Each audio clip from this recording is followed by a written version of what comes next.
नमस्कार दोस्तों, आज के हमारे इस वीडियो में हम आपके लिए सेठ सेठानी की पीपल पूजन की कहानी लेकर आए हैं। एक समय की बात है, किसी नगर में एक सेठ और सेठानी रहते थे। सेठानी ने पीपल को सींचने और दिया जलाने का नियम ले रखा था। सेठानी जी बहुत धार्मिक प्रवृत्ति की थीं, परंतु सेठ और सेठानी जी को एक दुख था कि उनके कोई संतान नहीं थी। इस बात से सारा गांव उन्हें ताने देता था। एक बार सेठानी जी ने एक तरकीब सोची। उन्होंने एक दाई को बुलवाकर उसे 9 लखा हार का लालच दिया और उससे कहा कि 9 महीने बाद गांव में जिस किसी के भी बालक पैदा हो, उसे एक बार मेरे घर लाकर रुला देना और सबको उसके रोने की आवाज सुना देना। अब सेठानी जी सेठ जी से कह देती हैं कि वो पेट से हैं। 9वें महीने में एक दिन दाई ने किसी के यहाँ से एक बच्चा लाकर सेठानी के घर में रुला दिया और सबको कह दिया कि सेठानी के बेटा हुआ है। बच्चे के जन्म के 1.25 महीने होने पर सेठानी ने जलवा पूजन का कार्यक्रम रखा और उसमें बच्चे के स्थान पर कटार रख दी। जब सबने बच्चे को दिखाने को कहा तो सेठानी ने कहा कि कुंवर को नजर ना लग जाए, इसलिए मैं उसे बाहर नहीं निकालूंगी। देखते ही देखते 6 वर्ष बीत जाते हैं, पर सेठानी अपने बेटे को किसी को नहीं दिखाती। एक दिन सेठानी जी सेठ जी से बोली, मेरा बेटा पढ़ने के लिए काशी जाएगा। सेठ जी ने सारे इंतजाम करवा दिए। अब सेठानी अपने बेटे को काशी भेज देती है और ये बात सबको बता दी जाती है। दिन बीतते जाते हैं और सेठानी का बेटा 16 वर्ष का हो जाता है। एक दिन सेठानी सेठ जी से कहती है, मुझे मेरे बेटे का ब्याह करना है, आप एक सुंदर और सुशील कन्या ढूंढो। तब सेठ जी कहते हैं, जिस बेटे को आज तक मैंने नहीं देखा, उसकी शादी कैसे होगी। तब सेठानी जी कहती हैं, आप कन्या ढूंढो, मेरा बेटा आ जाएगा। सेठ जी कन्या की तलाश में निकल जाते हैं। चलते चलते वो एक गांव में पहुंचते हैं, जहां कुछ लड़कियां खेल रही थी। शाम को जब सभी लड़कियां अपने घर जाने लगी तो उनमें से एक लड़की जो सेठ जी को सुशील और सुंदर लगी, वो उसके पीछे पीछे चल दिए। उसके घर जाकर उसके पिताजी से शादी की बात कर शादी पक्की कर दी। शादी की रस्में शुरू हुई।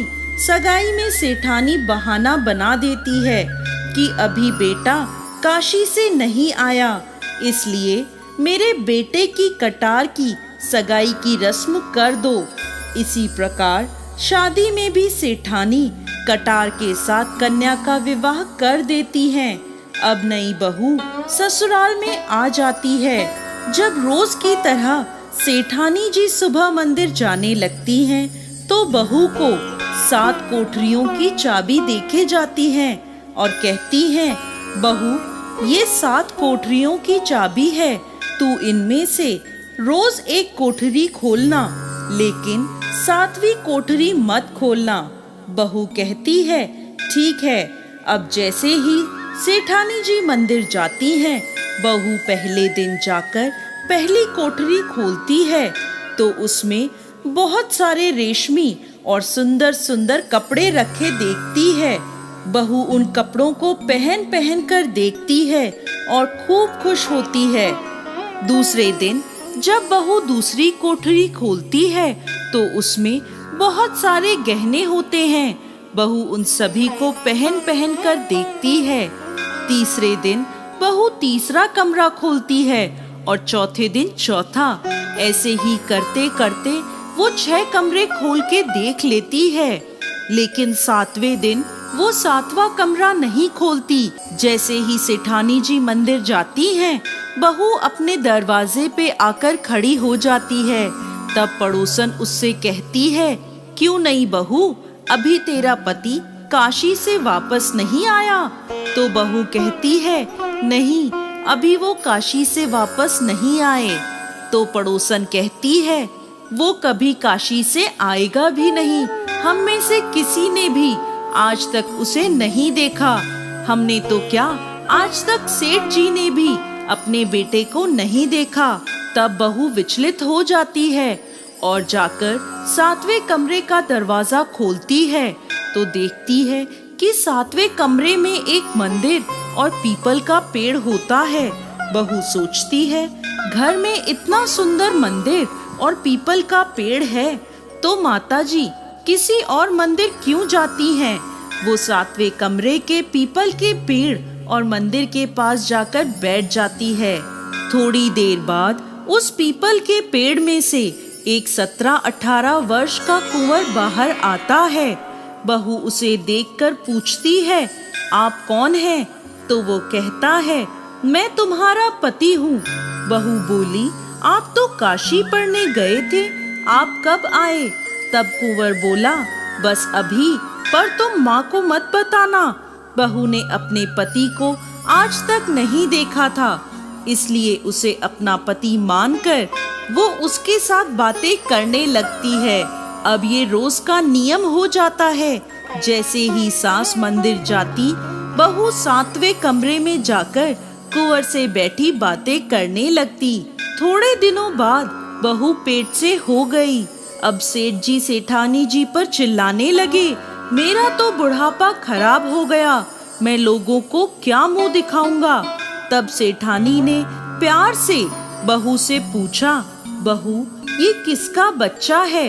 तब बहू बोली, ये आपके बेटे का है, वो काशी से आ गए हैं और 7वें कमरे में छुपे हुए हैं। उन्होंने मुझे आपको ये बताने से मना किया था। तब सास उसे कहती है, तू अपने पति से कह देना कि तेरी गोद भराई के दिन तेरे पास आकर बैठ जाए। बहू कहती है, ठीक है।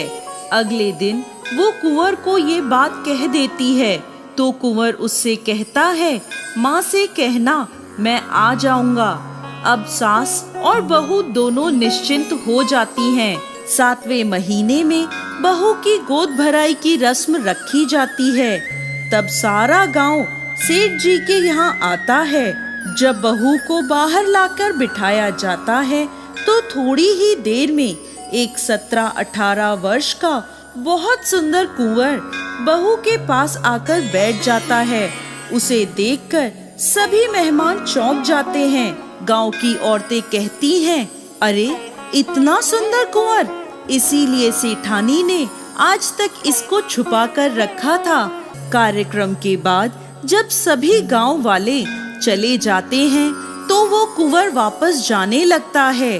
तब सेठानी और बहू दोनों उसका हाथ पकड़ लेती हैं और कहती हैं, अब हम तुम्हें कहीं नहीं जाने देंगे।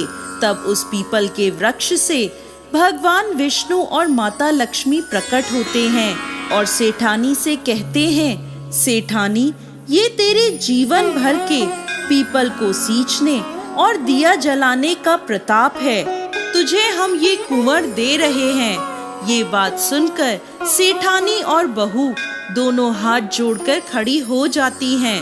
हे भगवान विष्णु, जैसे सेठानी की गोद भरी, ऐसे ही इस कहानी को कहते, सुनते और हुंकार भरते सब पर कृपा करना। जय श्री हरि विष्णु।